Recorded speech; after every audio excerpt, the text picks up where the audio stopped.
현대 신학을 하려면요, 정통주의 신학을 뚫고 나가가지고, 그러니까 정통주의 신학을 섭렵하고 나서, 그리고 나서 이제 현대 신학을 그죠? 현대 신학을 우회하지 말고 뚫고 가면서, 그죠? 비평적인 방식으로 공부를 해야 현대 신학을 통해서 우리가 배울 수 있는 다산지식의 지혜를 배울 수 있는 거지. 현대 신학이 하늘에서 떨어진 게 아니거든요. 그죠? 그러니까 예를 들면 우리가 그 현대 신학자 중에 유명한 사람 누가 있죠? 판넨베르크가 있다고. 그럼 판넨베르크의 그 몰트만 있지, 몰트만. 또 누가 있어? 에버하르트 윙겔 이런 신학자들이 있지만. 여러분 그 예를 들면 몰트만 같은 경우에도 박사학위 논문이 뭐냐면 그 개혁파 정통주의 신학자 모이세 아미라우트의 프로비덴치아 그죠? 프레데스티나치오 운트 프로비덴치아예요. 그러니까 개혁파 정통주의자 모이세 아미라우트라는 개혁파 정통주의자가 있어요. 그 모이세 아미라우트의 그 소위 말하자면 예정과 승리, 그죠? 예정과 승리, 이게 박사학위 논문입니다. 그러니까 박사학위 논문을 18세기의 그 개혁파 정통주의 신학 가지고 박사학위 논문을 했단 말이죠. 그러고 나서 이제 교수 자격 취득 논문인 하빌리타치온, 교수 자격 취득 논문은 뭐 갖고 있는가 하면 그 당시 18세기 언약파, 개혁파 언약파로서 신학과 정치를 쇄신하려고 했던 페첼이라는 인물이 있어요. 페첼을 가지고 했다. 페첼의 그 언약파의 그 신학과 정치 사상 가지고 하빌리타치온을 했단 말이지. 그러니까 박사와 교수 자격 취득을 그 연구 논문을 개혁파 정통주의를 갖고 한 사람입니다. 그죠? 판넨베르크는 뭔지 아세요? 판넨베르크의 그 학위 논문은 윌리엄 오캄의 예정론이라고 교부 갖고 했단 말이죠. 심지어는요, 여러분 우리 정통주의자들이나 복음주의 사람들이 몸서리치는 신학자 중에 루돌프 불트만이라고 있잖아. 루돌프 불트만의 박사학위 논문 뭔지 아세요? 테오도르 폰 몹세스티아의 테오도르의 주석학이야. 테오도르 폰 몹세스티아의 테오도르라는 동방교부의 주석학, 그게 루돌프 불트만의 박사학위 논문이란 말이에요. 이런 루돌프 불트만이 얼마나 헬라 사상, 헬라 철학과 헬라 신학에 밝은지 아세요? 우리는 그래 코인의 정도 비밀그림, 개결그림에서 겨우 읽잖아, 사진 갖고. 불트만의 헬라어 실력이라는 것은 코인의 뿐만 아니라, 그죠? 고전 헬키라고, 그죠? 아티카 이오니카, 그죠? 이런 것을 그냥 뉘앙스까지 강조하면서 줄줄줄줄 외워서 암송하고 암창하는 그런 실력이거든요. 근데 불트만조차도 테오도르 폰 몹세스티아의 주석학을 가지고 박사학위를 했다는 이야기예요. 무슨 말인가 하면 예를 놓고 봅시다. 판넨베르크가 보시자고. 판넨베르크가 뭐 갖고 유명해졌죠? 오펜바름 알스 게시 때 갖고 유명해지. 역사로서의 게시. 근데 그거는 판넨베르크가 혼자 쓴 게 아니라 판넨베르크와 동료 신학자들이 함께 써서 얇은 논문집이에요. 책이 말이야 두껍다고 역사를 바꾸는 건 아닙니다. 얇아도 역사를 바꾸는 책이 있고 두꺼워도 그지 화장지로 쓰기도 힘든 책이에요. 요새는 책을 화장지로 쓰기 힘들어. 왠지 아세요? 종이질이 너무 좋아가 빳빳해서 안 되잖아. 두껍다고 무조건 좋은 책이 아닌데 오펜바름 알스 게시테라는 판넨베르크와 그의 동료들이 쓴 논문집은 그 얇은 논문집 하나로 판넨베르크 그 당시 그죠? 세계신학회 혜성처럼 등장했는데 사실은 그게 이제 그래서 소위 그 논문집을 집필했던 그 사람들을 가리켜서 판넨베르크와 그의 학파라고 이름 붙여서 말하기까지 한 거 아닙니까? 근데 거기에 보면 판넨베르크만 하더라도 그의 제작을 읽어보면 그 교부들과 정통주의 신학자들의 그죠? 사상에 정말로 깊은 조예와 그죠? 굉장히 뛰어난 시점과 바삭한 안목을 갖고 있을 뿐만 아니라 때로는 정통주의 입장을 뭡니까? 개선하기도 하고 때로는 뭡니까? 수정하기도 하고 때로는 비판하기도 하면서 그죠? 자신의 논지를 창조적으로 전개해 갔던 것이거든요. 그리고 현대신학만 주구장창 하는 사람들이요, 그 현대신학만 주구장창하다 보니까 소위 말하자면 지금 현존하는 3대 의장 중에 판넨베르크는 세상을 떠났지만 몰트만이나 윙겔의 그 책을 읽을 때도 보면 그 현대신학만 알고 정통주의 신학을 모르다 보니까 을토당토안한 해석들이 얼마든지 나온단 말이에요. 제가 그 지금 뭐 누구 이름을 밝히고 그 어느 학교라고 이름을 밝히는 그렇지만은 어느 그쪽 그 그룹에서 하는 몰트만 뭐 발표하는 거 내가 한번 제가 한번 그 들어본 적이 있는데 내가 그 논문을 그 발표하는 걸 들어보면서 내가 기가 차서 말을 할 수가 없었어. 왜냐하면 몰트만이 그 희망의 신학을 쓰면서 유명해졌잖아요. 몰트만이 유명해진 거는 테올로기 대 호프는 희망의 신학 갖고 유명해졌단 말이죠. 근데 몰트만의 희망의 신학을 보면 하나님의 약속의 역사를 이야기해. 하나님의 약속의 역사를 이야기하면서 근데 거기에서 이제 약속과 관계된 많은 신학적 성찰을 수행해야 한다. 약속은 과거 속에 있는 미래다 이런 이야기를 하고요. 과거 속에 있는 미래다. 약속이 곧 그죠? 미래의 희망을 그죠? 감지하는 하나의 중요한 중거고 전제라는 거야. 근데 그 약속을 안 지키면 뭐예요? 의미가 없지만 하나님은 신실하신 분이기 때문에 인간과 언약을 맺으시고 약속을 체결하시면 반드시 그걸 지키기 때문에 과거의 언약, 약속을 하면 하나님과 맺은 그 약속은 미래의 희망으로서 그죠? 존재한다는 거야. 그래서 과거 속에 있는 미래고 과거 속에 있는 그죠? 희망의 보증이라고 보는 거야. 그래서 그 언약과 약속을 이야기하면서 몰트만이 이제 그 논지를 전개하게 하는데 이것을 전개하면서 몰트만이 사용했던 게 바로 뭐냐면 개혁파의 언약신학적 사고를 그죠? 적극적으로 활용하면서 그것을 창발적으로 그죠? 비평적으로 사용해서 약속의 역사 속에서 미래의 희망에 대한 논지를 펼치는데 소위 말하자면 이제 진보적으로 신학을 한다는 사람들은 언약신학 이런 데 관심이 없잖아. 그러니까 콕세이우스나 하일리 불링이나 콕세이우스 같은 개혁파 언약론에 대해서 전혀 모르는 상태에서 언약신학적 카테고리를 가지고 미래의 희망을 이야기하면서 그 전개하는 그 전개 방식이 개혁파 언약신학을 전혀 모르다 보니까 그 사람들 눈에는 그 전개 방식이 뭐로 보이겠노? 뭐로 보이겠어? 해겔의 변증법적인 역사처럼 보이는 거예요. 자기들 눈에. 그러면서 이제 그게 뭐 몰트만이 뭐 그 하나님의 약속과 언약의 역사를 펼치면서 해겔 철학을 전용해가지고 그 문하는 그런 평가들은 그거는 전혀 그거는 뭐랄까요 몰트만에 정통한 몰트만 학파 사람들이 보았을 때는 웃기는 평가라고 웃기는 평가. 네. 그 몰트만의 신학의 문제는 제가 여러분 그 몰트만을 비판해가지고 그래서 유명하게 된 사람 아닙니까 제가? 네? 여러분 잘 모르겠지만 몰트만을 비판하려면 그지? 내가 하기 너무 어려워야 돼. 아니 전 세계적으로 그렇게 광범위하게 그렇게 디테일하게 조목조목 그 신학의 어떤 그 허와씨를 파헤치고 규명한 논문이 그 자꾸 또 내 자랑이 되나?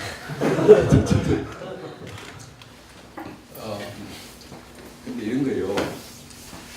예를 바르트 비판으로 명성을 얻었다 했을 때는 이건 뭐냐면 바르트주의자들이 그 논지를 읽어봤을 때 꼼짝달싹 못하고 인정할 수밖에 없는 비판적 평가였을 때 그게 그죠? 야 이건 정당한 평가다 이렇게 되는 거지. 우리가 진영의 논리 속에서 저그들끼리 리그를 만들어가지고 저그들끼리 약속하고 까대고 까족치고 희희낙낙하고 그지? 서로 그 자위하는 그런 방식의 어떤 비판은 사실은 그죠? 그 국제적인 아카데믹 레벨에서는 안 통하는 이야기거든요. 그죠? 그러니까 몰트만 학파 사람들도 꼼짝달싹 못하는 비판적 평가였을 때 그지? 그게 이제 학문적으로 가치가 있는 평가가 되는 거 아니겠어요? 그런 겁니다. 제가 대학에 논문 읽어본 그 독일 교수 중에 한 사람이 그 사람 몰트만 직계제자인데 나를 만나더니 불불 불면서 이러더라고. 공정성을 가정해서 몰트만을 헐뜯은 논문이래. 공정성을 가정해갖고 몰트만을 헐뜯었대. 그래서 너는 날밤을 지새우면서 멀뚱한 약점만 찾으려고 골몰인 것 같아.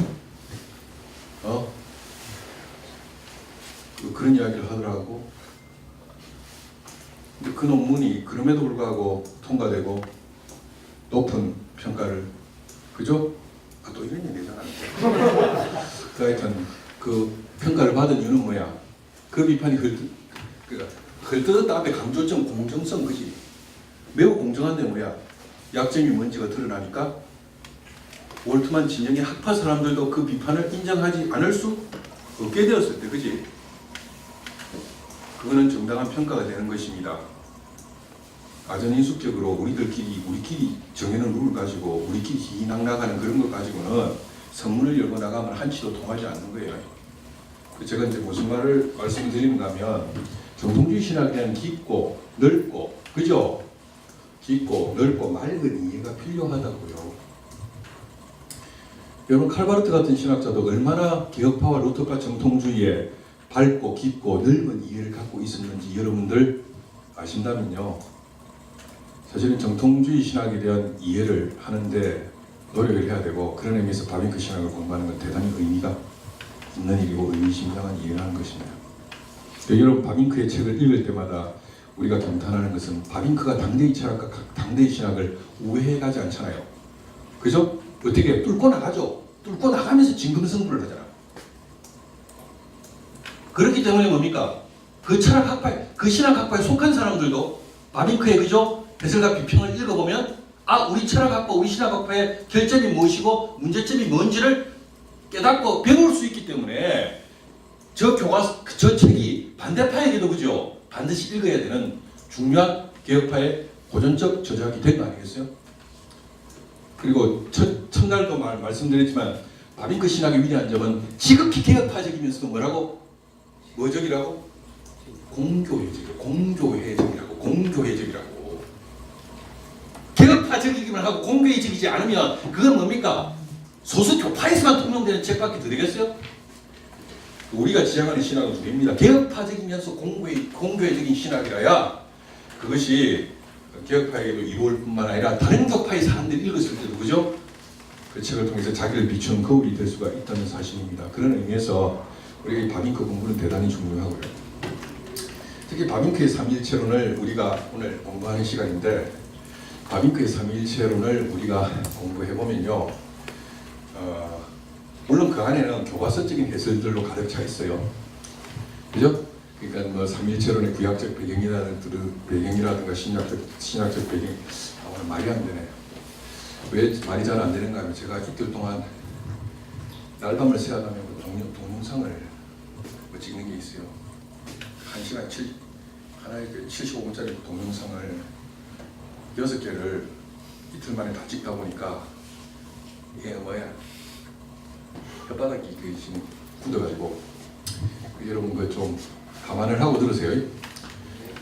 좀 그런데 어쨌든 내가 무슨 이야기 했지 지금?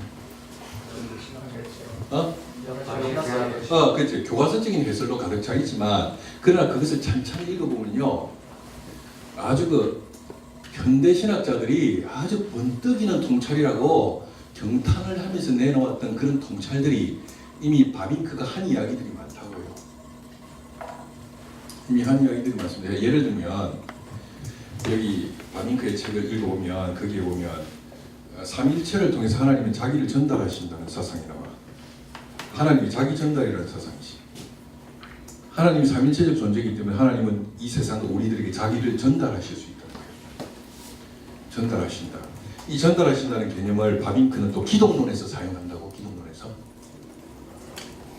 하나님의 자기 전달이라는 사상이라고. 근데 기독론은 뭐 뒤에 좀 언급할 거니까 하여튼 삼일체론에서 하나님의 자기 전달이라는 사상이 등장합니다. 그게 독일말 셀프 미타이는 무엇에서 하나님의 자기 전달이야. 하나님께서 자기를, 당신 자신을 우리에게 전달하시기 때문에 우리와 하나님 사이의 교류와 교통이 가능한 거예요. 그런데 하나님께서 자기 전달의 존재로서 당신 자신을 우리에게 전달하실 수 있는 까닭은 하나님께서 삼위일체적 존재이기 때문이라는 거야. 그죠? 근데 하나님 자기 전달이라는 사상은요, 이게 이제 현대 신학을 공부해 보면 이 하나님의 자기 전달이라는 사상이 누구의 핵심적인 사상인가 하면 칼 라너의 20세기의 신학사에서 칼 마르트와 함께 그죠? 양대 거장으로 등장했던 로마 가톨릭교의 신학자 칼라너의 기독론과 은총론의 핵심 사상이 하나님의 자기 전달이라는 사상입니다. 하나님 자기 전달을 통해서 칼라는 성육신을 설명하는데 성육신은 하나님의 자기 전달이고 성육신을 통해서 하나님께서 우리에게 자기 자신을 전달하시기 때문에 우리와 하나님 사이 교제가 가능했다는 이야기를 라너가 한다고. 그 이야기를 했을 때 현대 신학계에서 이 센세이션이 일어난 거, 이 놀라운 개념이라는 거, 이 개념이 하나님의 자기 전달이라는 개념이 놀라운 개념이라는 거야. 그래가지고 이제 현대 신학 안에서 센세이션날한 그 평가가 그죠 이루어졌는데 하나님의 자기 전달이 칼라네에 따르면 그게 성육신이고 그것이 바로 칼라네가 말하는 은총입니다. 은총은 핵심 개념은 하나님의 자기 전달입니다. 그래서 라네에게서 은총이란 말과 성육신이란 말과 하나님의 자기 전달이라는 말을 동의합니다. 그래서 칼라네 신학에 따르면 하나님의 은총이라는 것은 하나님으로부터 오는 어떤 하나님의 어떤 속성, 축복의 어떤 기운, 속성의 어떤 것이 아니고 라네에 따르면 하나님께서 우리에게 그리스도 안에서 당신 자신을 주신 것이 은총이라는 거야. 은총은 하나님이 당신을 주신 게 은총이야. 우리들에게. 그리스도를 통해 성령 안에서. 그죠? 그래서 성육신은 하나님의 자기 전달이고 성육신의 다른 표현이 은총이라고. 그걸 통해서 하나님과 우리 사이 교제가 가능하게 되었다. 이런 이제 해석을 라너가 한 거거든요. 그게 대해서 굉장한 그죠? 찬사가 쏟아졌지만 이러한 식의 성육신은 하나님의 자기 전달이고 이게 하나님의 자기 전달이기 때문에 이걸 단지 신학이라고 표현하기에는 너무나 위대하고 깊은 의미가 있기 때문에 우리는 그것을 신비라고 부른다. 신학이라는 용어가 그것을 다 감당할 수 없기 때문에 우리는 그것을 신비라고 부른다. 그리고 하나님의 자기 전달이 없으면 하나님과 우리 사이 교제는 불가능하다. 하나님의 자기 전달이 있는 곳에 하나님과 우리 사이 교제가 가능하면 그것을 신학이라는 말로 다 감당할 수 없기 때문에 우리는 그것을 신비라고 부른다고 이미 헤르만 바빙크가 자신의 기본론에서 이미 다 갈파한 이야기입니다. 새로운 개념이 아니라고요. 이게 무슨 이야기인가 하면 그리고 이제 사실은 바빙크의 3.1천을 읽어보면 쭉 읽어보면 교과서적인 해설로 가득 차 있기 때문에 지루하다고 생각하지만 그렇게 찬찬히 읽어보면 삼위일체론적인 창조론에 대한 이야기를 하면서 창조와 재창조는 삼위일체론적인 관점에서 이해되고 해석되어야 된다는 것을 바빙크가 강조합니다. 그러면서 보통은 몰투만 하더라도 창조를 창조를 삼위일체론적으로 이해하고 해석하자는 입장을 현대 신학자 가운데 몰트만이 여기서 강조해요. 창조 속에 계시는 하나님이라는 그 책에서 셰풍 인 고트라는 그 책에서 창조의 역사를 삼위일체론적으로 이해하자는 이야기를 몰트만이 강조합니다. 왜냐하면 창조의 역사가 아버지 하나님의 전제군주적 일신, 유대교나 이슬람처럼 전제군주적인 일신으로서의 그 단일신의 그 고독한 홀로 창조가 아니라 아버지 하나님께서 그리스도를 통해 성령 안에서 이 세상을 창조하신 사건으로 보자는 거예요. 그랬을 때 창조의 사역에서 아버지 하나님은 창조주로 역사하셨고 아들 하나님은 창조의 중보자로 역사하셨고 성령 하나님은 창조의 능력으로 역사하셨다는 거예요. 그거는 이제 성경 주석을 가지고 근거를 대가면서 이제 머리를 펼쳐나갑니다. 그죠? 그러니까 요한복음에 보면 대초에 말씀이 계셨다. 모든 만물이 그를 통하여, 그가 로고스 말씀이거든요. 그를 통하여. 근데 그를 읽으면 그가 이 세상에 왔으나 세상에 그를 영접치 아니하였다 하면서 나오지요. 그래서 아들이 창조 중보자라는 것을 그죠? 요한복음 1장 로고스 성문에서 이야기를 하고 있잖아요. 그리고 구약의 여러 본문을 보면 하나님께서 이 세상을 창조하실 때 하나님의 영이 창조의 능력으로 역사하셨다는 많은 본문들이 있지 않습니까? 그걸 종합적으로 사유하면서 그러니까 기독교의 창조론은 유대교나 이슬람처럼 전제군주적 유일자 일신으로 하늘에 있는 그 단독자로서의 신이 혼자서 창조하신 것이 아니라 아버지 하나님이 창조주 아버지 하나님이 창조의 중보자이신 아들 하나님을 통하여 창조의 능력이신 성령의 능력 안에서 이 세상을 창조하셨다. 그것이 이제 우리 기독교가 유대교나 이슬람교와는 전혀 다른 관점에서 바라보고 있는 창조교인데, 바밍크가 이미 이제 그 삼일체론적인 창조 이해를 자신의 삼일체론에서 개진하고 있어요. 개진하고 있으면서요, 어떤 현대신학자들도 이야기하지 않는 아주 위대하고 독특한 통찰을 하나를 여기에서 제공하고 있는데,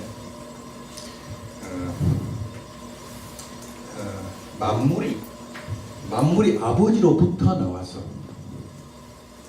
아들 안에서 존재를 부여받으며 성령 안에서 생명을 부어받는다. 이런 표현을 쓰고 있어요. 만물이 아버지로부터 지음을 받아서 아버지로부터 나와서 아들 안에서 존재를 부여받으며, 그죠? 성령 안에서 뭘 한다고? 생명을 부여받는다. 생명을 부여받는다. 라고 하면서 삼일체론적 창조론에서 어떤 현대신학자도 통찰하지 않는 아주 위대하고 번뜩이는 영감적인 통찰을 하고 있습니다.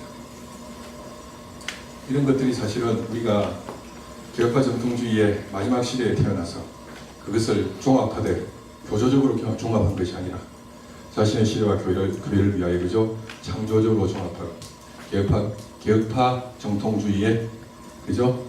그 꽃이라고 할 수 있는 헤르만 바빙크의 신학적 통찰 속에서 우리가 배울 수 있는 것이죠.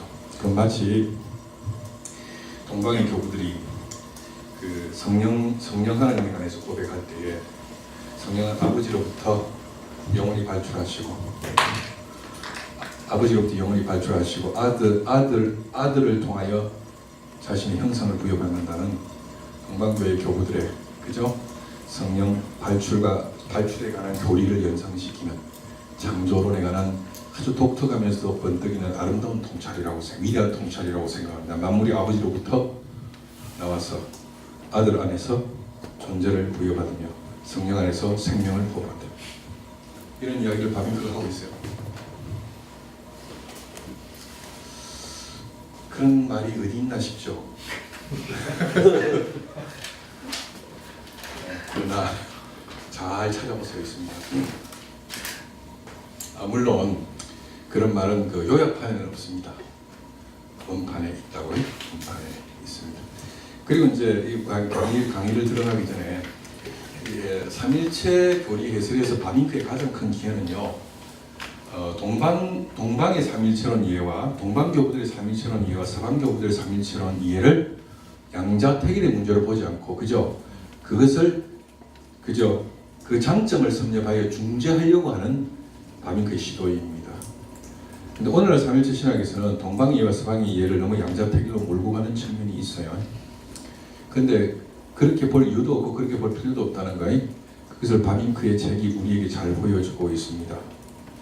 그러니까 뭐냐면 동방이 갖고 있는 장점과 결점, 서방이 갖고 있는 장점과 결점을 바빙크가 잘 개진하면서 삼일체 신학에 대한 올바른 입장을 개진하기 위해서는 양자의 장점을 잘, 그죠?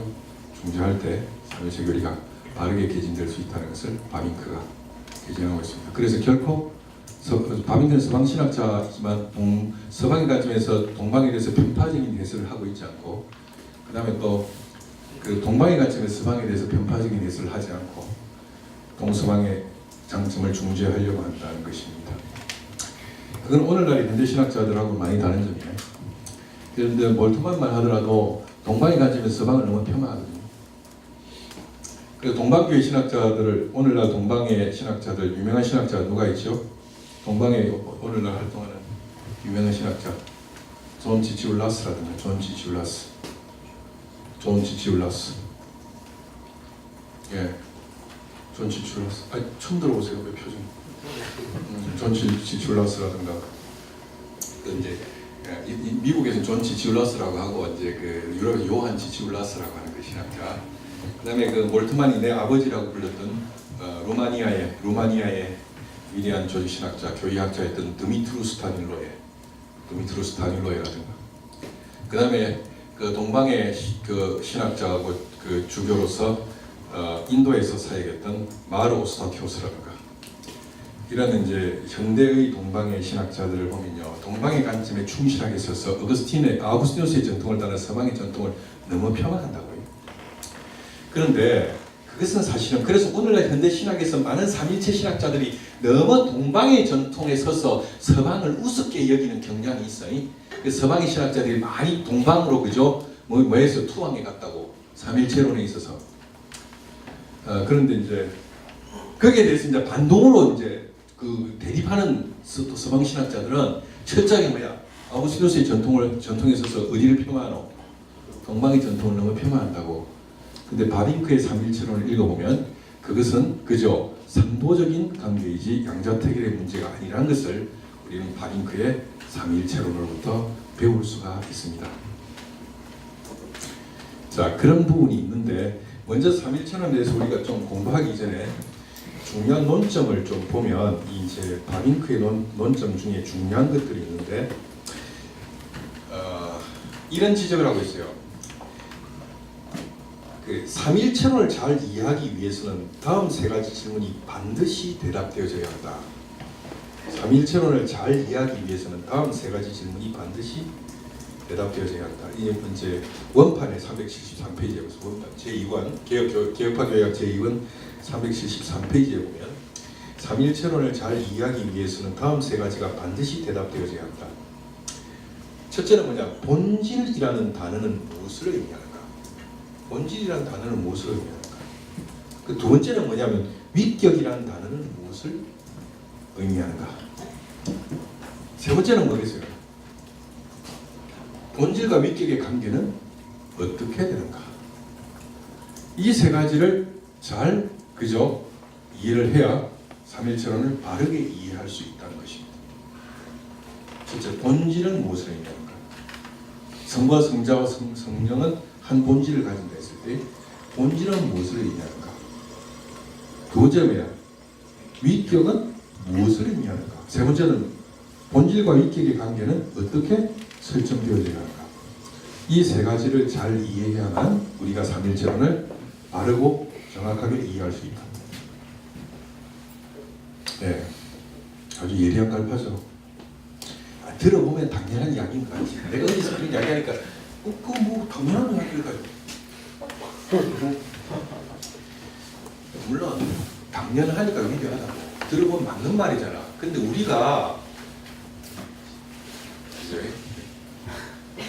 그러니까 뭐냐면 공부를 못하는 사람들 특징이 대단한 정리와 통찰을 대단하고 위대하다고 생각하지 못한다는 거야. 근데 사실은 삼일체론을 이해함에 있어서 이것만큼 핵심적으로 그죠? 삼일체론을 잘 이해하기 위해서는 반드시 세 가지가 필요한데 하나는 본질의 개념이 뭐냐는 걸 잘 알아야 정확하게 알아야 되고 그리고 위격이 뭘 의미하는지를 알아야 되고 위격과 본질과 위격의 관계가 그죠? 어떻게 되는지를 정확하게 이해해야만 삼일체론을 바르게 이해할 수 있다는 것이죠. 자, 이런 이야기를 했고요. 이것도 아주 그 참 대가가 아니면 할 수 없는 아주 쌈박한 통찰이고 정리입니다. 그리고 또 어떤 이야기가 있느냐면 375페이지에 보면 어떤 이야기를 하느냐면 신적 본성, 즉 본질, 성부, 성자, 성령은 하나의 본질이라고 했을 때 이 신적 본질을 추상적 보편 개념으로 생각해서는 안 되며 성부, 성자, 성령이 하나의 본질을 이룬다 했을 때 이 본질을 추상적인 보편 개념으로 생각해서는 안 되고 마찬가지로 위격들 바깥쪽에 위격들 위에 위격들 배후에 있는 실체로서 본질을 이해해서는 안 된다는 거야. 무슨 말인지 알아?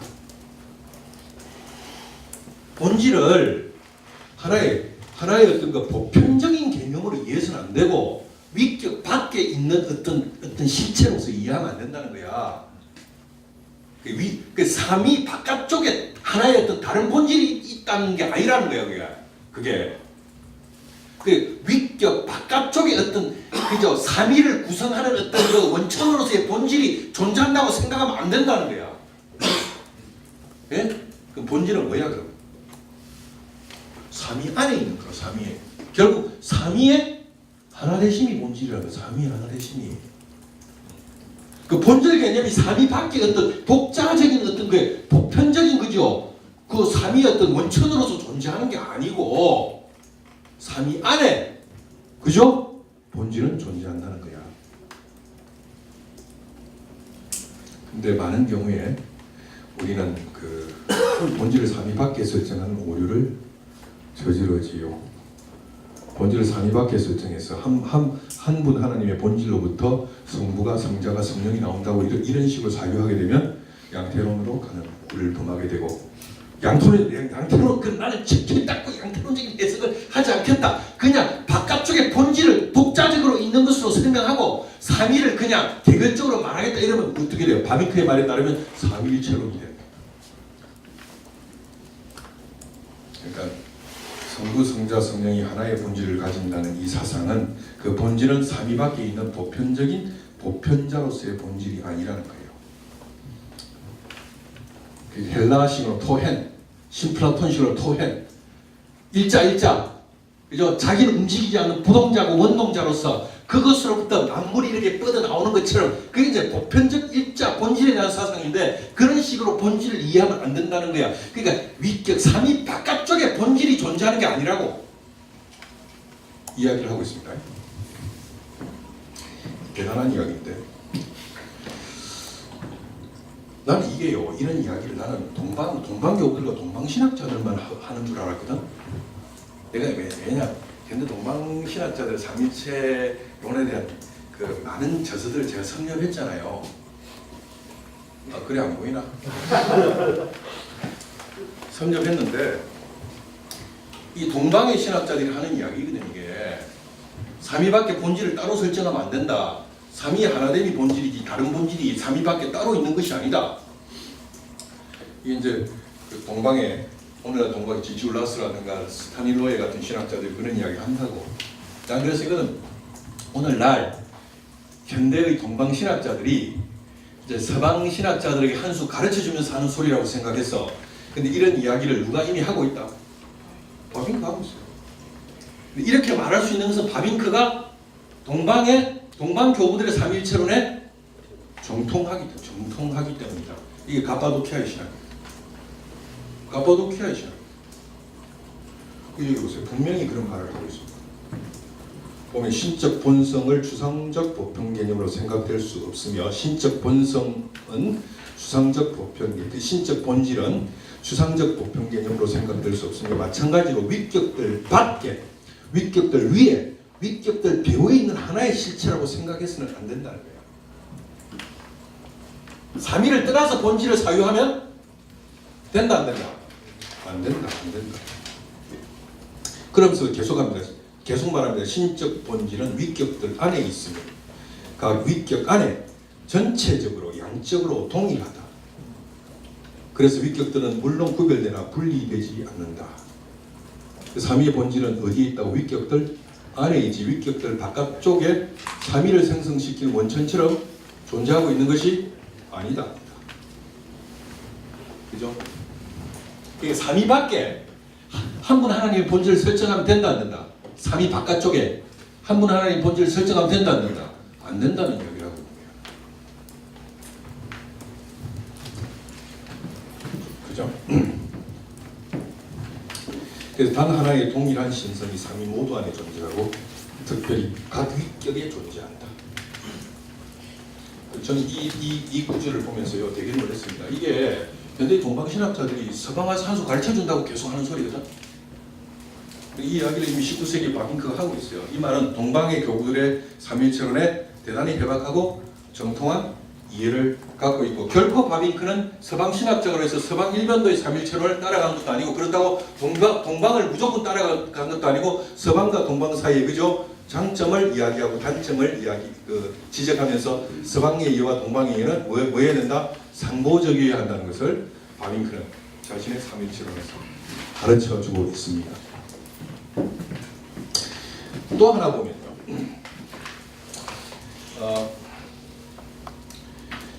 또 뭐가 있느냐면 여기 보면 하나만 더 봅시다. 길게 보지 말고. 자,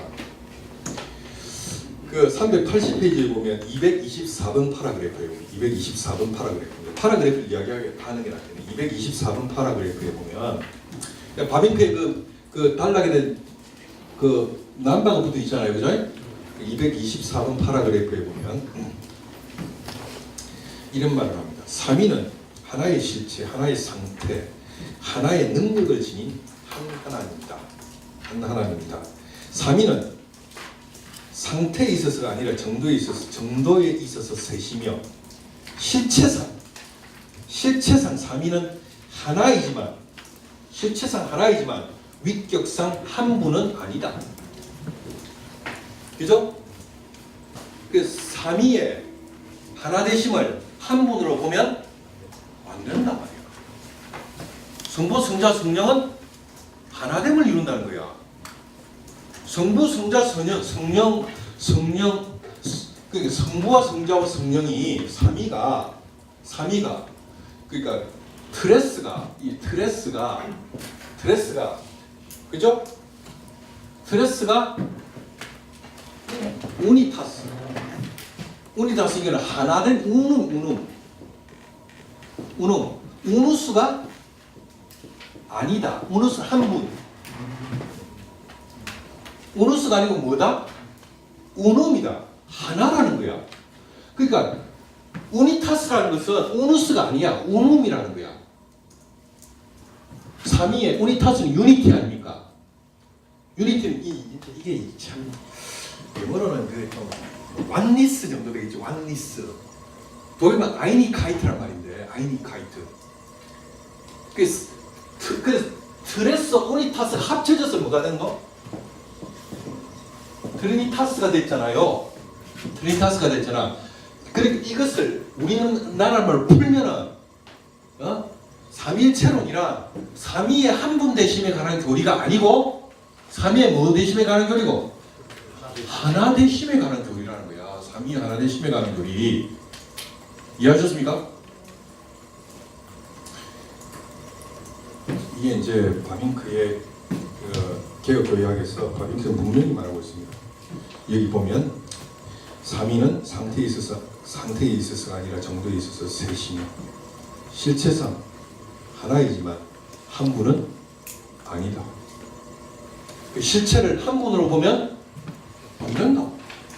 성부, 성자, 성령 하나의 실체다. 하나의 본질을 이 하나의 본질을 우누스로 보면 안 된다. 뭐로 봐야 된다? 우놈으로 봐야 된다는 거야. 저 이런 이야기를 분명히 하고 있습니다.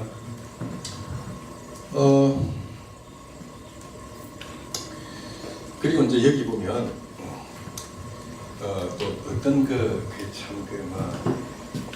내가 말은 안 하는데 삼일체 좀 동방신학을 주로 많이 공부. 나도 동방신학 공부를 많이 했어요. 동방의 교리학 공부를 많이 했는데 이런 이야기 하더라고. 페리코레시스 개념이 가파도키아 교우들만 주장한 개념이라고 생각하지만 원래 이제 페리코레시스란 말 아세요, 여러분? 네, 처음 들어보나? 네? 상호 침투, 상호 내주. 그게 이제 동방의 그 가파도키아 교부들의 그 삼위일체로는 그러니까 쉽게 말하면 니케아와 콘스탄티노플 공의에서 결의된 소위 말하는 우리 보편교의 삼위일체론. 이게 그게 이제 그것을 정립한 분이 그죠? 아타나시우스와 가파도키아의 교부들 아닙니까? 아타나시우스는 니케아 공의에서 활약했고 그 이후에 아타나시우스의 가파도키아 3명의 교부들이 이제 콘스탄티노플 공의에서 그죠? 우리가 믿고 고백하는 보편교회의 삼위일체론을 완성합니다. 그랬을 때 이제 동방의 고대 동방교부들, 가파도키아 교부들로 대변되는 그 동방교부들 삼위일체론의 특징이 뭐냐면 일단 3위로부터 시작하잖아요. 대초에 3위가 계십니다. 3위로부터 시작해서 그죠? 3위로부터 시작해서 3위 하나 되심을 우니타스로 규정짓는 3위 하나 되심을 일체로 보는 그 사상이 동방의 사상입니다. 근데 3위를 강조하다 보니까 3위를 먼저 강조하다 보니까 서방으로부터 내지는 반대자로부터 어떤 비난을 받아요? 삼신론이 아니에요.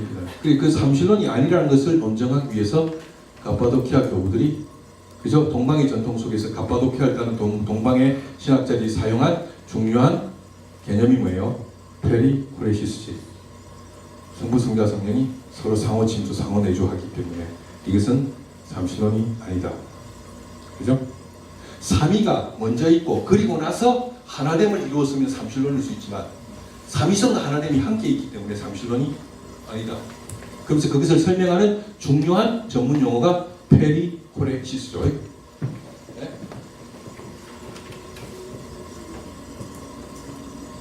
페리코레시스인데 이것도 이게 갑바도키아 신학에서 나온다는 건데 이걸 가지고 또 뭐 한국에 왔더니 뭐 논쟁이 있더라고. 어떤 분이 말하기를 이런 이야기를 하더라고. 갑바도키아의 문헌을 아무리 봐도 페리코레시스라는 용어가 없다는 거야. 갑바도키아 교회는 페리코레시스라는 용어를 쓴 적이 없다는 거야.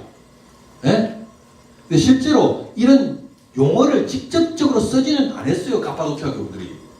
근데 페리코레시스를 통해서 말하고자 하는 사상이 갑바도키아 교부들의 신학 사상 속에 존재한단 말이야. 원래 페리코레시스라는 용어는 다메섹의 요한이 썼던 용어입니다. 다메섹의 요한이 썼고 사실 다메섹의 요한이 쓰기 전에 고백자 막시무스라는 동방의 교부가 예수 그리스도의 신성과 인성이 분리되지 않고 서로 하나가 된다는 것, 구분되면서 온전히 하나됨을 이룬다는 것을 설명하기 위해서 고백자 막시무스가 기독론의 용어로 썼던 개념이 페리코레시스라고. 이걸 이제 그 뒤에 가면 명시적으로 삼위의 상호 침투와 상호 내주를 설명하는 터미놀로지로서 동방의 교부들이 쓰지만 갑바도키아 교부들 당시에는 저런 용어를 구체적인 저런 용어는 쓰지 않았지만 저런 사상이 존재하기 때문에 그런 당토하는 비판은 사실은 성립이 되기 힘든 것인데, 근데 이제 제가 말씀드리고 싶은 것은 그게 마치 동방 교부들만 그렇게 이야기했고 어거스틴 전통에는, 아구스티누스 전통에는 그런 게 없다는 식으로 이야기하는 사람들이 참 많아. 아구스티누스는 페리코레시스를 이야기 안 했다는 식으로 주장하는 사람들이 참 많아. 그렇지가 않아요. 그렇지가 않습니다. 여기 보면 바빙크가 여기서 어거스틴을 인용하고 있는데 이렇게 이야기합니다. 어거스틴의 말입니다. 각 위격이 각 위격 안에 있고 모든 위격이 하나의 위격 안에 있으며 하나의 위격이 모든 위격에 있고 모든 위격이 모든 위격 안에 있으며 모두가 하나다. 이 페리코레시스야. 왜 안 써있지? 여러분 그렇기 때문에 이 여러분 정통주의 바빙크의 개혁파 정통주의 신학의 위력을 함부로 폄하하면 안 돼. 이거 들이대면 다 깨진다고. 바빙크를 읽어야 되겠죠. 현대 신학을 해도 바빙크를 읽어야 한다고요. 적어도 바빙크를 읽었다면 야 어거스틴의 전통에는 페리코레시스 개념이 없어. 그따위 소리 할 수 있겠나 없겠나? 없다고요. 왜 아구스티누스한테 페리코레시스 개념이 없습니까? 자, 그런 것들을 바빙크가 여기서 인용하고 있습니다. 그래서 이제 이런 것들이 있는데요. 그리고 또 하나 말씀드리고자 하는 게, 물론 동서방의 삼일체론의 이해 방식은 교부 아우구스티누스가 서방에 등장하기 전까지는 대동소이한 이해를 갖고 있었어요. 흔히들 말하기를 저쪽 진영의 그 진보적 진영에 뭐 같이 공동학회 가면은 뭐 이런 이야기를 하더라고. 무조건 뭐 동방은 삼위 위격을 먼저 전제하고 위격 삼위로부터 하나됨으로 지향해 가는 게 동방이고, 서방은 그죠? 한 분 하나님의 본질을 전제하고 그 본질로부터 삼위를 설명하려고 하는 게 서방이다. 이거는 그 금강옥조 같은 명제라고 생각하는데, 근데 그것은 그렇게만 이해하면 안 되는 거야. 그건 반쪽짜리 이해라고. 첫째, 어떻게 이해해야 되는가 하면 삼위를 전제하고, 태초에 삼위가 계시는데 이 삼위가 어떻게 하나됨을 이루냐를 설명해가는 이 삼위로부터 시작해서 하나됨으로 나아가는 이 방식은 적어도 아우구스티누스가 등장하기 전까지는 동방과 서방의 공동의 이해 방식이었다고 얘기해요. 아우구스티누스 교부가 등장하기까지는 서방도 그렇게 이해하고 설명했다는 거야. 터툴리아누스, 그지? 힐라리우스 다 그렇게 이해했어요. 삼위를 먼저 이야기하고 삼위의 하나됨을 본질이라고 이야기했다고. 그래서 터툴리아누스도 명시적으로 말합니다. 트레스 페르조네가 우누스가 아니고 우눔이라고. 세비격은 한 분이 아니라 뭐 하나라고 분명히 말해요. 분명히 그렇게 이야기합니다. 터툴리아누스도. 근데 이제 그러니까 동방은 삼위로부터 하나됨으로 가고 서방은 한 분 하나님의 본질로부터 삼위를 지향해 간다. 한 하나님의 본질로부터 삼위를 지향해 간다. 이런 분류법은 언제부터 가능하다? 아우구스티누스 이후부터. 왜냐하면 아우구스티누스가 한 하나님의 본질을 강조하면서 삼위를 설명한 이후부터 서방은 아우구스티누스의 삼일체 이해 방식을 주류의 입장으로 견지하면서 동방과는 구분된 삼일체론의 입장을 견지합니다. 그래서 그러한 분류는 어거스틴 이후에 동서방의 삼일체 이해 방식이 그렇게 구분된다고 말하는 것은 정확한 이해지만 덮어놓고 아무데나 들이대면 안 된단 말이지.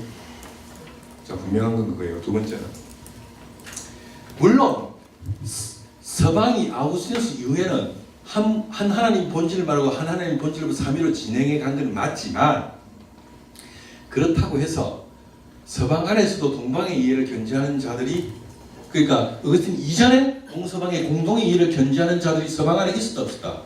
서방 안에도 있었습니다. 그리고 동방에서도 그죠? 아우구스티누스식으로 삼일체를 이해하는 신학자들이 있었다 없었다? 있었다는 거지. 이런 부분을 우리가 인식하고 동찰하면서 아우구스티누스 이후에는 그죠? 서방은 삼위로부터 하나됨으로 지향해갔고 서방은 뭡니까? 하나님의 본질로부터 삼위로 지향해갔다. 이거를 이야기하는 건 맞지만 덮어놓고 그거를 전부 그런 식으로 이야기하면서 이건 서방이고 이건 동방이고 이런 식으로 분류하는 것은 너무나 그죠? 수준 낮은 교과서에 의존하는 주장이다 이 말이야. 근데 여러분 그 난달빛나는 신학자들이 가보면 이런 식으로 이해하는 사람들이 너무나 많아요. 너무나 많습니다. 자, 여러분 보세요. 바빙크만 하더라도 그죠? 분명히 그죠? 삼위와 본질에 대한 이해가 그죠? 실체는 본질은 한 분이 아니고 하나다. 분명히 그렇게 말하고 있잖아요. 자, 그런 것입니다. 그래서 그런 부분을 우리가 이제 보면서 느끼는 것은 바빙크의 삼위일체론을 우리가 좀 섭렵하고 공부할 필요가 있다. 여러분이 현대신학의 삼위일체론을 읽고 공부하기 전에 바빙크의 삼위일체론을 충분히 섭렵해서 삼위일체론의 교부신학적 배경, 또 동서방 교부들이 생각했던 삼위일체론에 대한 여러 가지 아규먼트, 동서방의 삼위일체 이해의 장점과 단점, 그리고 그런 교과서적 해설에 성실하면서도 바빙크만이 보여주는 번뜩이는 통찰들, 이런 것들을 섭렵하고 현대신학의 삼위일체론의 아규먼트에 뛰어들어서 공부를 한다면 굉장히 큰 도움을 받을 수 있을 것이다. 그런 말씀을 하면서요.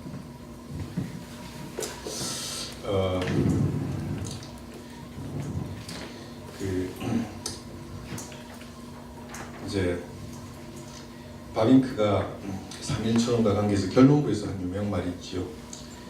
하나님의 삼일체성에 대한 고백과 더불어 전체 기독교적 전체 특별 계시는 서고 넘어진다. 하나님의 삼일체성에 대한 고백은 기독교 신앙의 핵심이고 모든 교리의 뿌리이며 새 언약의 실체이다. 이 고백은 하나의 형이상학적 교리와 관계되어 있거나 철학적 사정과 관계되어 있지 않고 기독교의 심장이며 본질이다. 지난 시간에 우리가 읽었죠. 메토드 버레이드의 출판 호스 읽었죠. 다시 읽지 않겠습니다. 바라는 울렁거립니다. 그래서 여기서 바빙크는 사실은 삼일체론이야말로 기독교의 정체성을 주장하는 교리라고 분명히 말을 하고 있습니다. 그렇기 때문에 기독교의 역사 속에서 삼일체론은 기독론과 더불어 기독교의 정체성을 규정하는 근본 교리라고 바빙크는 분명히 이야기하고 있고 실제로 신학사적으로 교리사적으로 그렇게 간주되어져 왔습니다. 독일의 신학자 위리겐 몰트만은 이런 이야기를 했죠. 신학이 인문학의 여왕이라면 신학이 인문학의 여왕이라면 그 여왕이 머리 위에 쓰고 있는 관이 삼일체론이다. 신학이 인문학 여왕이라면 그 신학이라는 여왕이 머릿속에 쓰고 있는 왕관이 뭐라고요? 삼일체론이다 이렇게 말하면서 이 삼일체론은 기독교의 서학이 걸린 교리고 기독교의 정체성을 규정하는 교리다. 바비크식으로 말하면 기독교의 뭐다? 심장이다. 삼일체론과 더불어 기독교는 그죠? 박동한다. 그래서 기독교의 정체성은 이 교리와 더불어 사활을 같이 한다는 것입니다. 그러므로 이 삼일체 교리와 기독론 교리는 교파를 불문하고 모든 기독교가 고백하는 보편교리의 신앙의 고백인 것이죠. 그래서 이 교리를 고백하면 기독교이나 이 교리를 고백하지 않으면 기독교가 아니라는 것입니다. 그래서 기독교 예배 대상은 삼일체이신 하나님이기 때문에 이 교리를 모르면 우리 예배 대상에 대해서 알지 못하는 사태가 발생한다 이것이. 그렇죠? 예수님께서 사마리아 지방을 가셨을 때 사마리아 여인하고 그 대화를 나누시잖아요.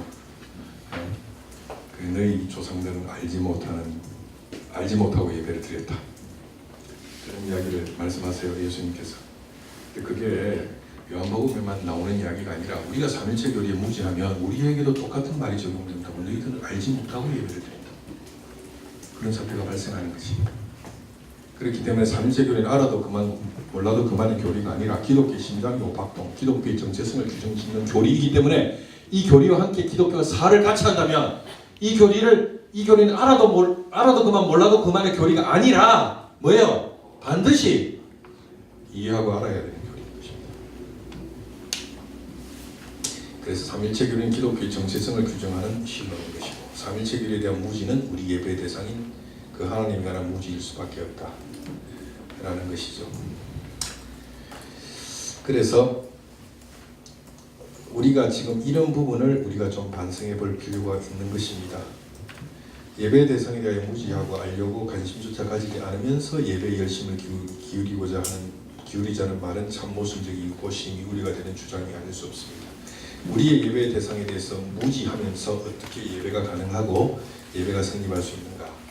그래서 삼일체 교리의 이해와 이 교리를 교육하는 일에 무관심한 한국교회가 바빙크의 이 이야기에 대해서 좀 반성적 성찰이 필요하다고 생각합니다.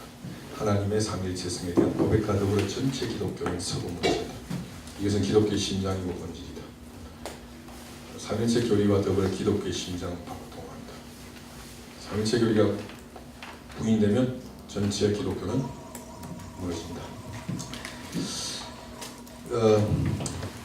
그렇기 때문에 삼일체계는 기독교 예배 대상이 하나님에 관한 교리이기 때문에 교리들 중에 교리고 근본적인 교리고 본질적인 교리다. 그래서 바빙크는 그 개혁교의학 제2권 삼일체론을 다룬 그 항목에서 읽어보면 기독교는 삼일체 교리와 더불어 유대교와 이슬람의 그죠? 전제군주적 일신론, 전제군주적 유일신 교리로부터 자신의 정체성을 구분할 뿐만 아니라 다신종교, 힌두교 같은 다신종교, 그리스 신화에 나오는 그런 다신종교로부터도 자신의 정체성을 구분할 수 있었던 것입니다.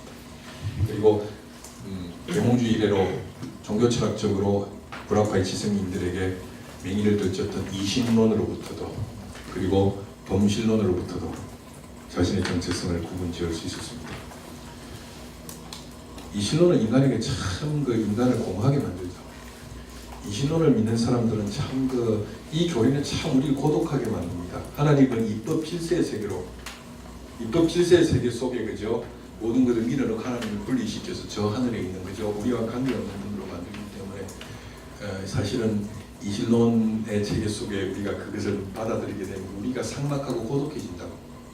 이신론적 가치에서 보면요, 하나님은 저 하늘에 계시기 때문에 이 세상에 하나님이 존재하고 입법 법칙만 있는 거 아니겠어요?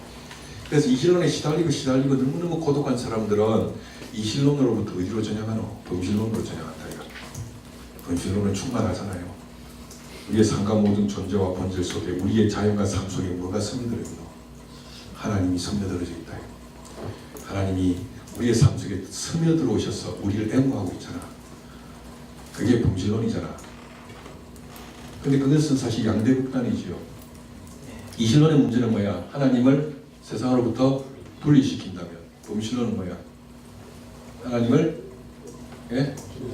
세상과 동일시한다. 그죠? 이 양대 극단을 삼일체로는 그저 모두 그저 비판하고 피해가면서 하나님의 초월하신 분이면서 동시에 많은 분으로 내재하시는 분으로 설명하고 이해할 수 있는 것입니다. 그렇지 않습니까? 사실 이 초월과 내재에 대한 이 사유는요, 굉장히 그 구약과 유대교 랍비의 신학적 전통 속에서 이 초월과 내재의 주제는 굉장히 심각하고 어려운 주제였어요. 그리고 랍비들 사이에 심각한 토론이 있었던 주제고, 뭐 때문에 그럴까요? 구원론과 관계해서 그렇습니다. 하나님이 인간 구원의 하나님이 되시려면, 그죠? 하나님 인간 구원의 하나님 되시려면 이 세상보다 크셔야 돼요. 이 세상보다 크지 않은 신, 이 세상 속으로 내주하기만 하고 이 세상 내재하기만 하는 신은 이 세상에 내재만 한다면 신이 이 세상보다 크다는 말이요, 작다는 말이요? 작다는 말이지. 작아야 내재하는 거, 내주하는 거거든요. 신이 이 세상에 내주하기만 하면 그런 하나님은 우리와 이 세상을 구원할 수 있는 인간 구원의 하나님일 수가 없어요. 그러니까 우리가 하나님이 인간 구원의 하나님이 되고 세상 구원의 하나님이 되시려면 이 세상보다 뭐 해야 돼? 기본적으로 커야 된다고. 그래서 하나님께서 세상보다 크시고 세상에 그저 속해 있는 분이 아니라는 것을 설명하는 유대교 종교 철학의 수거가 뭐고 수거. 이디엄이 뭐지? 초월이다. 초월. 초월이라고 초월. 초월이라는 것은 하나님이 이 세상보다 크다는 것을 설명하는 수거라고. 이 세상에 내재해 있고 초월, 내재해 있지 않고 초월해 있다. 근데 여러분, 하나님 단지 초월만 하셔도 이 세상과 인간 구원의 하나님 되실 수 없지. 왜 그래요? 초월한 신은 이 세상보다 클 수는 있어도 이 세상과 뭐가 없노? 아무런 관계가 없다.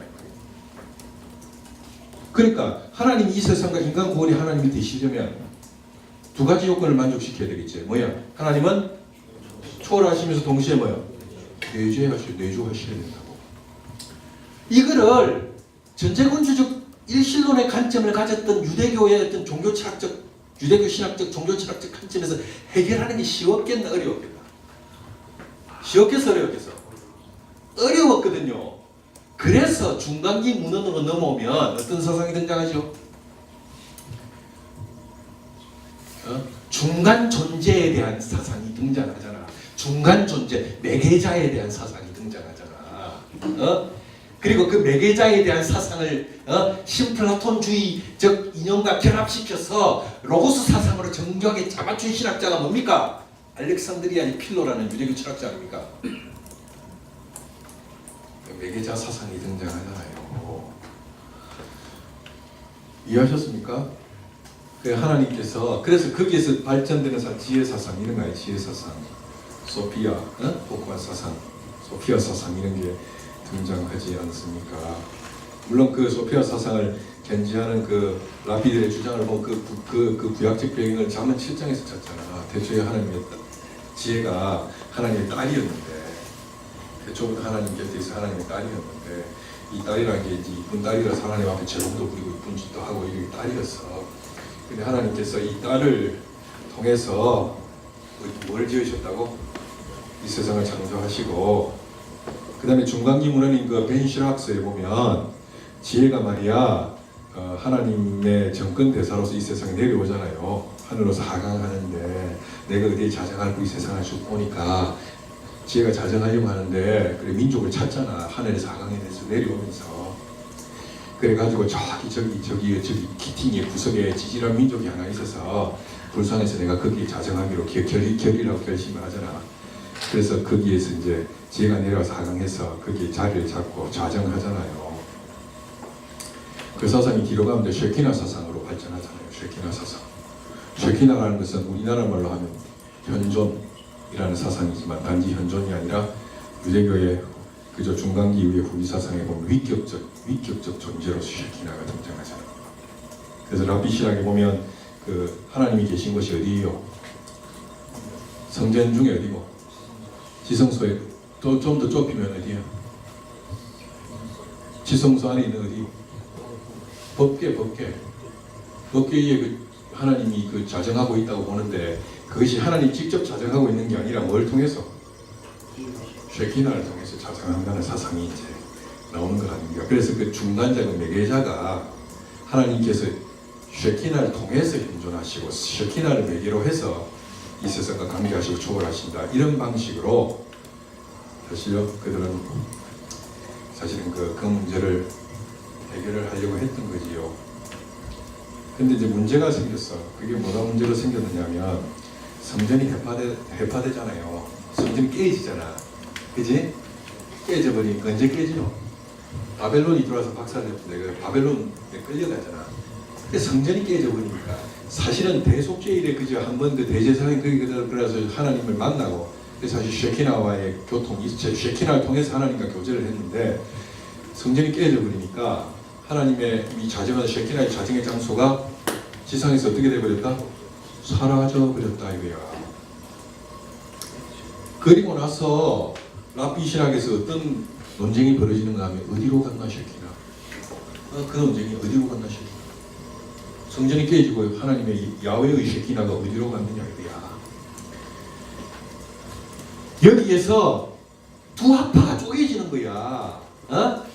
성전이 깨져서 지성소가 흐려져 버리니까 더 이상 그 쉐키나의 자정의 장소가 없어져 버리니까 하나님의 쉐키나가 있을 곳이 없으니까 하늘로 돌아갔다는 학파하고 하늘로 다시 컴백해 버렸다라는 학파하고 다른 학파는 뭐냐면 그게 아니고 자신의 백성이 당신의 백성이 포로로 바빌론으로 끌려갈 때 그 백성의 무리에 끌려가는 그 백성의 자리를 자신의 지성소로 삼으셔서 자신의 백성과 함께 바벨론으로 끌려가셨다는 거야. 그게 쉐키나의 유배에 가는 랍비 신학 아닙니까? 쉐키나의 유배에 가는 사상이잖아. 자신의 백성이 유배를 당했으므로 당신의 백성과 함께 쉐키나가 그죠? 백성의 무리 끌려가는 그것을 성전과 지성소로 삼아서 그들과 더불어 바빌론으로 가셨다. 이런 논쟁이 벌어진 거 아니에요? 어느 학파가 이겼을 것 같아요? 어느 학파가 이겼을 것 같아요? 부자가? 왜 그렇게 생각하세요? 고난받는 백성에게 위로가 되는 이야기니까. 그러니까 우리가 웬만한 신학적 문제는 목양적으로 생각하면 해결이 될 수 있는 거예요. 아니 하늘로 돌아가시다면 끌려가는 입장에서는 위로가 되겠니 안 되겠니? 안 되는. 근데 우리와 함께 그지? 야훼께서 너무 우리를 사랑하셨어. 그분의 쉐키나가 우리와 함께 유배를 해. 우리와 함께 동행하셨다. 그 유배의 일을. 그러면서 유대교 안에서 이 구약의 전통 속에서 새로운 그 쇄신이 일어나는 거예요. 어떤 쇄신이 일어나느냐면 원래 유대교는 성전 종교였어. 구약의 전통을 따른 유대교는 성전 종교였단 말이야. 성전 종교였는데 지금 성전이 있어요 없어요? 그러니까 뭐 성전 가서 뭘 바치고 제사를 드리고 이게 안 되잖아요. 왜? 뭐가 없기 때문에? 성전이 없기 때문에. 그리고 하나님의 지성소가 성전 속에 있는데 하나님이 자정하시는 공간이 성전이잖아. 근데 그 공간이 흐려져 버리니까 더 이상 하나님께서 계시는 공간이 없으니까 더 이상 보면 성전 종교가 되나 안 되나? 성전 종교로서 운영이 안 되는 거야 그게. 그래서 유대교가 성전 제사 중심의 종교로부터 안식일을 지키는 종교로 바뀐 거야. 아시겠습니까? 이해가 가죠? 왜? 그 안식일이 바로 성전이 야훼의 쉐키나가 자정하는, 야훼께서 자정한 현존하시는 야훼의 쉐키나의 공간이 성전이라면 야훼의 쉐키나가 현존하는 시간이 뭐고? 시간이 뭐예요? 그게 안식일이야. 왜 하나님께서 공간 속에서만 머무신다는 부분은 없으니까 하나님 시간 속에서 머무실 수 있는 거 아니에요? 그래서 바벨론 포로기 위해서 이 안식일이야말로 뭡니까? 시간 속에 계시는 하나님의 성전이 곧 뭐고? 시간 속에 있는 하나님의 성전이 뭐야? 안식일, 안식일. 로마인, 그러니까 바벨론인도 아수리인도 로마인도 그 누구도 페르시아인도 결코 불태울 수 없는 영원한 하나님의 성전은 어디 속에 있노? 안식이라는 시간 속에 있는 거야. 그리고 예루살렘에 가야 하나님의 성전에 들어가지만 안식일은 그저 공간을 초월해서 언제나 뭐야? 우리에게 뭐고? 찾아오고 그 누구도 안식일이라는 하나님의 성전을 하나님의 언약의 백성들이 빠져나갈 수 없지. 오랑캐들이 불태울 수도 없고. 그러면서 이제 유대교는 안식일을 중요하게 생각하는 종교로 바꾸며 갔던 것입니다. 근데 어쨌든 여기서 초월과 내재의 이 문제는 무슨 관심사로부터 빚어진 거다? 그렇지, 구원에 대한 관심사. 그죠? 그렇게 빚어진 것인데 어쨌든 유일신론 전통에서는 이 사실은 그 초월과 내재를 동시에 설명하기가 쉽지가 않아요. 그리고 이제 그 중간자 사상을 아주 그 완성적으로 대변했던 인물이 알렉산드리아 필로인데, 이 필로의 로고스 사상이에요. 필로는 그 소위 말하자면 그 구약에 있는 그저 자문과 그 벤시락스에 있는 그 사상과 그다음 신플라톤주의 로고스 사상을 결합시켜서 중간자 사상을 완성적으로 대변했는데, 알렉산드리아 필로에 따르면 이 중간자라는 하나님과 피조물 사이에 있는 존재라고. 이 중간자 이 로고스는 하나님과 피조물 사이에 있는 존재인데, 이건 피조물도 아니고 그렇다고 해서 뭐야? 신도 아니고. 그러면서 뭡니까? 신의 세계에도 가담하고 또 인간의 세계도 가담하는 이런 존재로서 그야말로 그 문자 그대로 중간자 또 지미션 배에서는 그지 중간적 존재 지미션사이 중간자라는 것이. 근데 바빙크가 자신의 이 개혁 교리학에서 이 문제를 상세하게 해설하면서 이런 게 이제 이게 말입니다. 이게 이제 그 바빙크의 그 개혁 교육 제2권 214 남바 214에 보면 이게 이제 이 부분을 상세하게 해설하면서 바빙크가 중간적 문헌과 유대교 철학에 얼마나 밝고 정확하고 해박한 지식을 갖고 있는지를 그죠 보여주고 있어요. 거기 보면 그죠 유대교의 철학과 유대교의 카발라 신비주의 전통과 그리고 거기에 있는 그 중간기 문헌 이런 것을 줄줄이 깨면서 이 사상과 방금 말한 필로의 그 사상과 필로의 그 중간자로서의 로고스 사상, 신과 피조물 사이의 중간적 존재로서 신도 아니고 피조물도 아닌 그 중간적 존재로서 신에게도 가담하고 인간 세상에도 피조물 세계도 가담하는 이 사상하고 요한복음과 신약과 성경이 말하는 대체 로고스가 있었다 할 때 그 사상이 결정적으로 어떻게 다른지를 명확하게 설명하고 있습니다. 이거는 용어는 같은 용어지만 사상적으로는 전혀 다르다라는 거지. 왜냐하면 요한복음에 나오는 로고스는 신과 인간 사이에 신도 아니고 인간도 아닌 중간적 존재가 아니라 뭐죠? 하나님의 위격이죠. 하나님 옆에 있는 위격적 존재죠. 그죠? 신도 아니고 인간도 아닌 중간자가 아니라 신적 존재고 위격적 존재죠. 태초에 말씀이 계시니라 로고스가 계셨다. 그 말씀이 하나님과 함께 계셨으니 그 말씀이 하나님이시다 하면서 신적 존재고, 그래서 그 로고스, 요한복음이 말하는 로고스와 알렉산드리아 필로가 말하는 로고스의 그저 의미와 개념은 전혀 다르다 라는 것을 상세하게 해설해 주고 있습니다. 그래서 분명히 말합니다. 333페이지에서 형식은 일치하지만 내용은 전혀 다르다. 필로와 요한은 단지 로고스라는 명칭에서만 공통점이 있을 뿐이다. 이 결론을 내리기까지 농구하는 그 바빙크의 눈부신 농구를 한번 보시라고요. 이런 이야기가 중간기의 문헌들, 유대교 철학이라는 이야기, 이런 게 요새 이제 현대신학 들어와 갖고 특히 이제 그 톰 라이트와 그죠 세관점이 그 우리가 그 약진하면서 제2성전기 시대의 문헌과 유대교 문헌을 그 많이 연구하면서 요새 이제 좀 첨단의 신학을 한다는 사람의 문헌 속에 이런 이야기가 나오고 있잖아. 근데 이미 바빙크가 개혁파 교리학 19세기 쓸 때 이미 이런 이야기를 중장창 다 해설하고 있어요.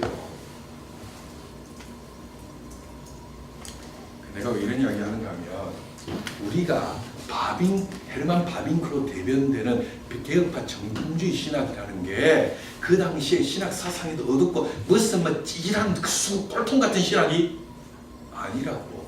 그 당대의 당대의 철학과 당대의 신학을 그저 뚫고 나가면서 진검승부를 하고 있을 뿐만 아니라 그저 현존한 종교사에 대한 그 당시 바빙크 시대에 현존하는 그저 종교사에 대한 맑고 깊은 이해 속에서 연구가 펼쳐지고 있다는 사실입니다.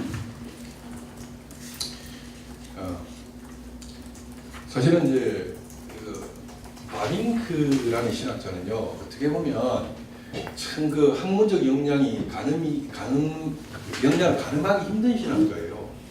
보세요. 바빙크는 내가 첫 시간에도 제가 말씀드렸지만 파라노와 독일어가 이중 언어 사용자예요. 바빙크 태어난 그 지역은 독일하고 하란의 접경입니다.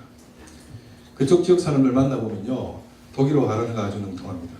제가 암스테르담에서 독일어 할 때하고요, 그쪽 지역 프리슬란드 저쪽 국경 지역에 가서 독일어 할 때는 상당히 달라요. 암스테르담에 있는 화란 사람들은 그 프리슬란드 지역 사람에 비하면 독일어를 잘 못해. 근데 특히나 바빙크는 그죠? 한때 그 독일 땅이기도 한 그 지역에서 태어났기 때문에 독일어 하나가 이중언어 사용자입니다. 거기다가 뭡니까? 라틴어.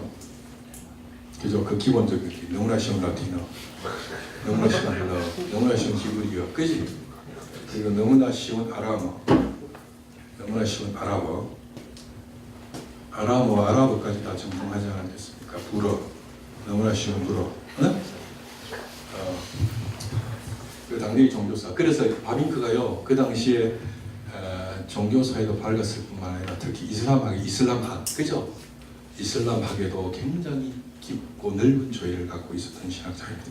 유대교 철학, 랍비 신학 이런데 대단히 정통했다는 사실을 우리가 삼일체론을 연구하면서 그의 교리학 제2권 214 파라그래프에서 유감없이 보여주고 있습니다. 그래서 결론 필로를 해설하면서 또 유대교 철학의 중간 존재를 해설하면서 결론을 내리기를 마지막 형식은 일치하지만 내용은 다르다. 필로와 요한은 단지 로고스라는 명칭이나 공통적이다 라는 이야기를 하고 있죠. 그래서